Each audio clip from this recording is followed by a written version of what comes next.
Your child has been diagnosed several years now having obsessive-compulsive disorder. Would you take any of those kids who have been diagnosed and think about PANDA? Yes, I would think about it. I think that we have to assume that there's an inflammatory reaction in the basal ganglia that caused the problem. If it's 10 years from the onset, it's possible that that inflammatory reaction has caused permanent damage, in which case I don't know if you can just say give them antibiotics and they'll get better. It's been my experience that the earlier it's addressed, the easier it is to reverse. But definitely, yes, there's even a theory, and there are people really looking seriously at the intravenous gamma globulin, both in OCD and in Tourette's, where they take patients who probably had it on the basis of a strep years before when it first showed up and are now adults and still have the condition.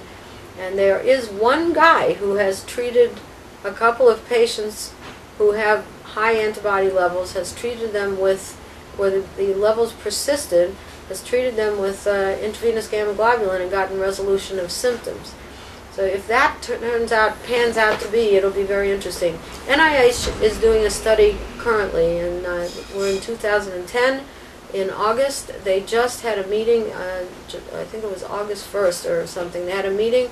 They have funding for a prospective study with 30 children for intravenous gamma globulin for the treatment of OCD. So that study will probably be done over the next 6 to 10 months. And then we'll see a publication to see if there's any validity to that approach. But not every kid who has obsessive-compulsive disorder has a PANDA. No, but in the early onset, rapid onset child, I think you have to prove that it's not PANDAS before you give up and call them a regular OCD. So we're talking about a kid that was perfectly okay, Yeah. and a dramatic change, which is the red flag here. Is that correct? Yes, the big red flag is that you look at this child and say, who is this? This isn't the child who was in this house last month. It's a different child.